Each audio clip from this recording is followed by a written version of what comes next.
Hello everyone, this is Husky here, back with some more Starcraft 2 Heart of the Swarm 1v1 action. This time it's going to be between Quantix HyuN down in the bottom right side, and down the bottom left side it is going to be Millennium's Dayshi. Now I'll be talking about them a little bit here, but this is going to be from the Team Story Acer Cup, Team Acer TeamStory Cup, Acer TeamStory Cup. I think that's the correct way of saying it.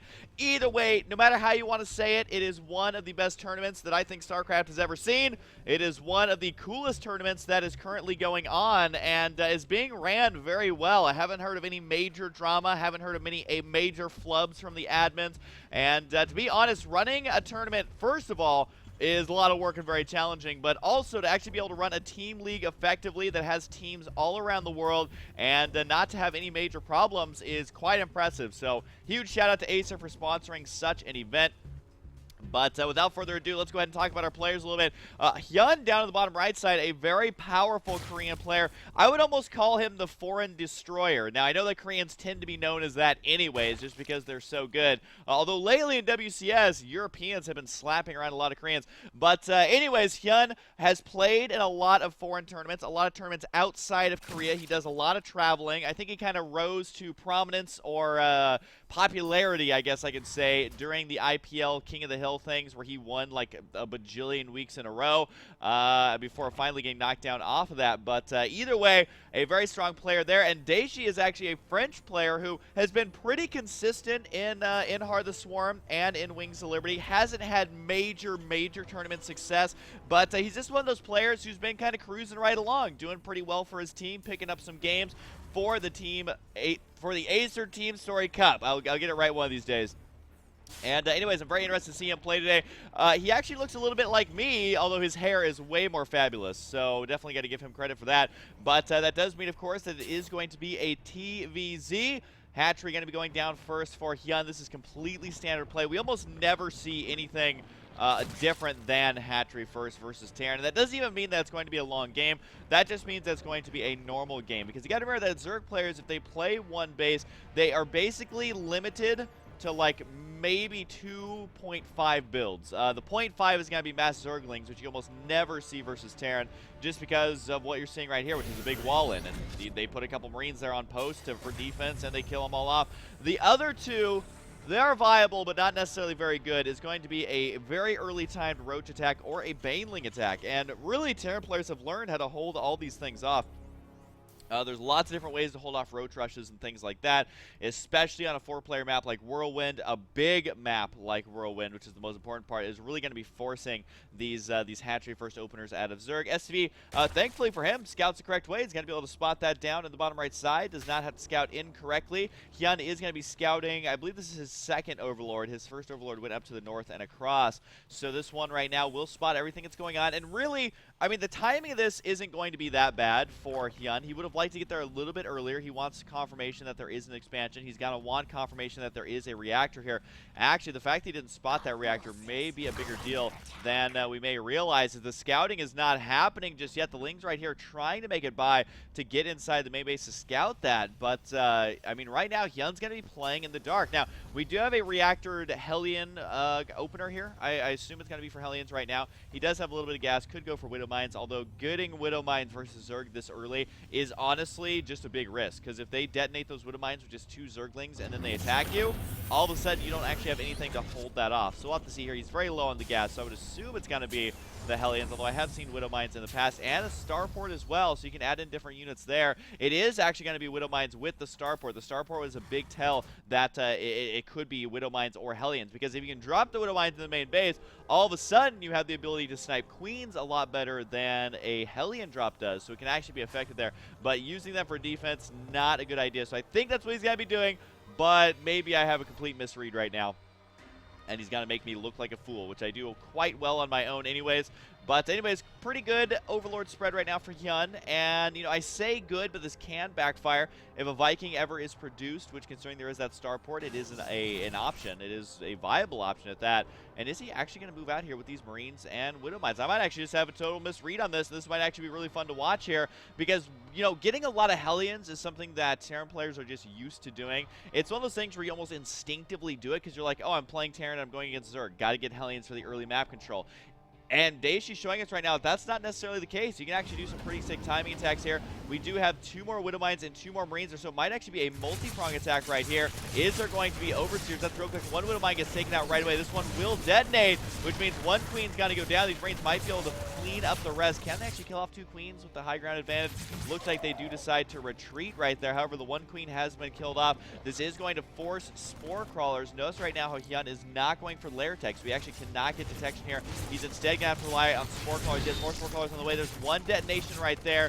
Not the most damage dealt, and the medevac is still alive, which honestly I would have expected this medevac to be dead by now. Probably going to unload at the back of the base. Needs to burrow that Widow Mine right away, and he gets it down. So he will be able to detonate here, and I think the splash damage there actually killed off that medevac there. So a little bit of a misfire there on those Widow Mines, but hey man, Widow Mines, they don't really choose sides. They will choose not to attack you directly, but splash damage is anybody's game.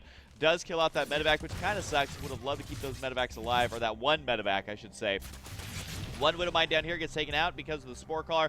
Remember that another Spore Caller could waddle inside the main base. He does not actually want this to detonate. These drones are heavily clumped up right here, and it is going to get a big hit. 3 drones right there. Can be a lot more if that Spore Caller does not get up here in time. There it goes right there. It's going to waddle its little legs all the way up there. Once he hits the off the creep, he moves so slowly. But you do have to remember that the Spore Callers do burrow a lot quicker than Spine Callers. Is it going to beat the Widow Mine detonating in? I think that it will. We'll just have to wait and see right now. And even if it does activate, it's just going to kill these Zerglings right here. Not that big of a deal. Don't tell them I said that. And there it is right there. Yeah! Dangerously close there. No big detonations going to be coming up. What is coming up, though, is a lot of units here for HyuN. He's got a ton of roaches.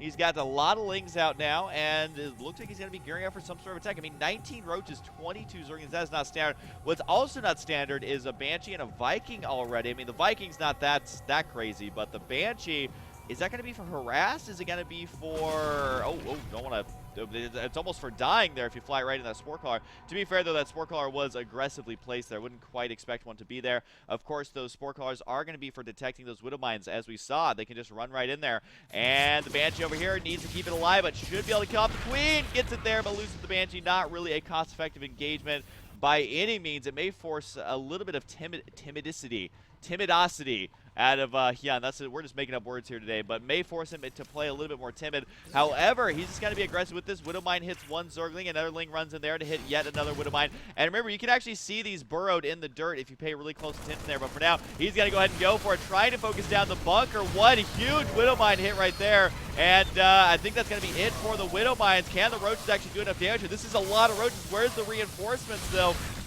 I can't help but feel like HyuN may have got supply blocked or just not ready. Oh, the depot there is going to raise. This is going to buy, I think, just enough time actually for Dayshi to be able to hold this off. The roaches right here, though, are going to be focusing down a lot of these SCVs. They are put on the hold position right now, but that's not going to stop those roaches from killing them. Remember, a hold position on SCVs really messes with the AI of the attacking units. That's exactly what he's trying to pull off there. But it looks like HyuN, our Korean player, is going to be marching right in the main base and kills off a siege tank, maybe able to kill off continued Marines and SCVs right now. Here comes the reinforcing units. More Zerglings are at the entrance. The Viking right there is just like, oh god, I'm just going to fly away now. Can he actually hold this off? I mean, there's still Widow Mines here for defense. The auto turret's raking in a couple of kills here and there. The roaches, though, a couple of them still alive. Eventually got to get cleaned up, and Dayshi somehow able to hold on there. Did I miss a drop or anything inside the main base? No, I did not.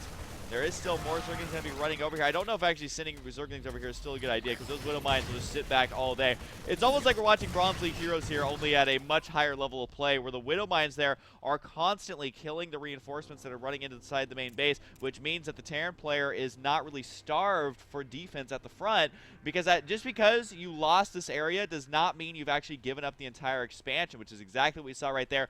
Now, all of a sudden, HyuN realizing, oh, well, that attack was going well, and then it's not now. So I have to make something happen right now. 37 workers have been killed, though. So that is going to give him a little bit of a buffer room. What does he do with that buffer room? I think he's actually making the right choice here, in that he's actually expanding again. So he's going to be 2 hatcheries, 2 mining bases ahead of his opponent. Plus, he did throw down 2 macro hatches, which this tells me right here that he did not macro the best during that major attack, and maybe that's why it's going to be held off for now by Dayshi. But you can see just how important timings are. And not only in TVZ, but in every matchup, really, where all of a sudden Dayshi has this kind of sizable army. They're going to have combat shields pretty soon. They already have Stimpaks. He's got a Raven mixed in, a Medevac, and Widow Mines, and Siege Tank, and is going to be pulling some... maybe not going to be pulling some SCVs. Apparently, he repaired that refinery there. It was super important that he had that get repaired, but for now, I don't think he meant to do that. I think these SCVs literally worked their way all the way back here and are set to auto-repair, so they're repairing everything. So there we go. Looks like they're going to go ahead and rejoin that army. But anyways, as I was mentioning, the timings are just so important because that attack was designed to hit before this kind of army rolling took place. But now he is indeed rolling out. He's got the Widow Mines, Burrows, Siege Tank right here could siege up. They'll actually be in a great position right now to cut off reinforcements to this third base. And keep in mind that HyuN just threw down 2 extra hatcheries here, so if he ends up losing this, he may lose the game. The Siege Tank, though, does go down. The Roaches, they're sacrificing themselves on the Widow Mines. Why are these units from Dayshi just not dying? I mean, he does have the 1-1, but so does HyuN. Oh my gosh, is he actually going to lose his base? What is happening? All of a sudden, the momentum has shifted against HyuN now, and this is a perfect spot just to soak up. Oh, I think he killed off some of those eggs there. That's pretty sick with those Widow Mines. I think they basically one-shot them. But I gotta say, Dayshi getting so lucky here that the hatcheries are at this location because he can just sit back here for the next couple moments and just try and clean up as many hatcheries as possible. That's going to cut the production way, way down. He's got to be going straight for the gas first. I think he's going to have to get out of here, though. I mean, there's no anti-air, so the medevacs can freely roam around. Siege Tank right there does get intercepted. Widow Mines, though, getting some decent hits. Overseer here decides to leave the one Widow Mine with 10 kills alive for now. We'll see if that ends up biting him later. It does look like these Marine and Marauder are very low on HP, but guess what? They still do the same amount of damage to drones, and he's backed into a corner. Oh my god, he's just being so cost effective with these units right now. I'm sure he's got an army to follow this up in a little bit. He's making 10 Marines at a time. The Raven's like, well, gotta go.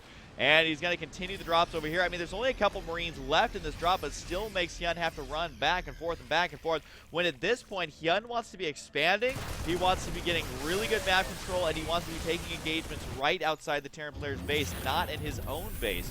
So there's going to be the follow-up army for Dayshi right now. He's been continually making workers in the midst of these attacks. And is he going to be able to recover right now? HyuN, that is. I cannot believe how much damage he actually took from that. Banelings are good to go. HyuN's going to be banking on trying to do damage here with one last desperation move. Medevacs are going to be returning home, but I would say mission accomplished, man. As it does look like still Marine's going to be killing some stuff off. They kill yet another queen. Might be able to kill off more Zerglings and more queens. Here we go, though. The Banelings rolling on in. Not able to get the major detonations that HyuN was hoping for. Auto turret's going to be going down because point defense drone does not actually do anything in the situation. Look at this concave from Dayshi. This is actually like a full circle concave. I don't think I've ever seen a concave quite like this, as he has the entire army surrounded here. More reinforcements. Got to be able to take out some of the depots, but really depots aren't the important thing. You want to be able to kill off the Marine Marauder, which he is currently not doing. There's going to be a little stutter step dancing right there to take out all the units. He knew that Zerg army was going to have to retreat, and he prevented that from happening as much as he possibly could right now. HyuN not mining off of this third base. He does have his new third base, which he was hoping to be his fourth base, which is fully saturated. But how many workers have been killed now? So far a very brutal game. 57 to 36 workers killed. That is a lot for this stage of the game. However, HyuN does have a lot of Banelings right now.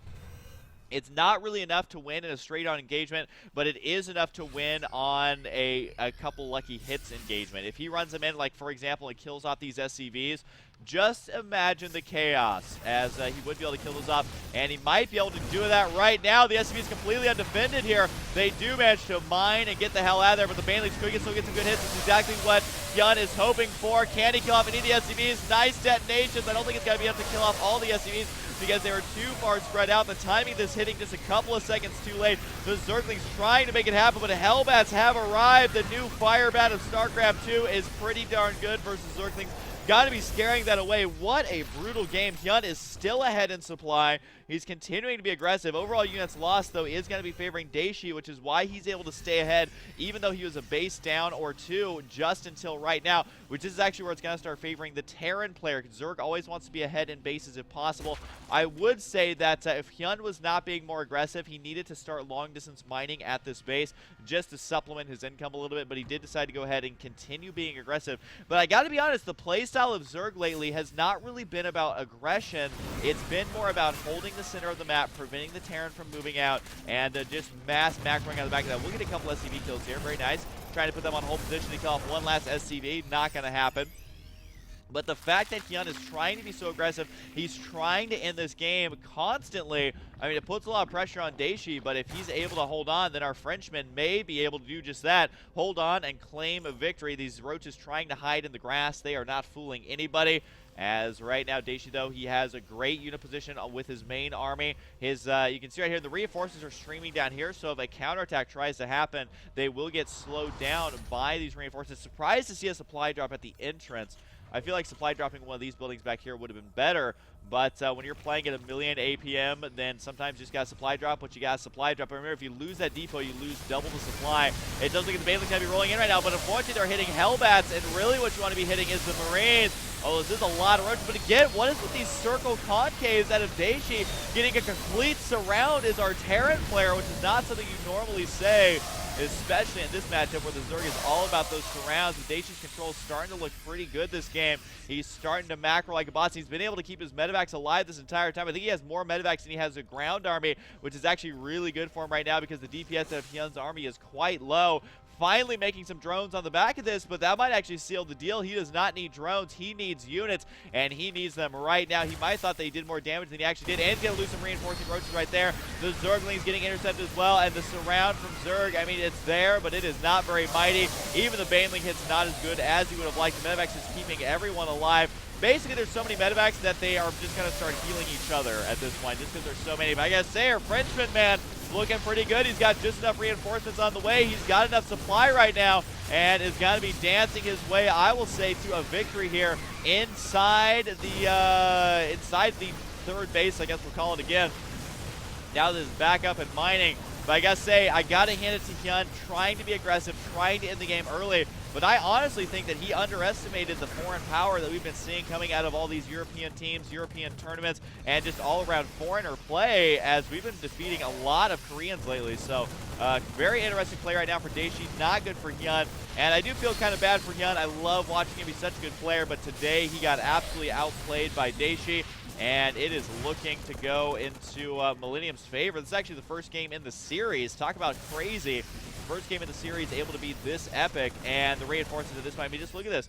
This is some flash stuff right here, man, just non-stop reinforcing goods. He's even stimming them to get them over there quicker.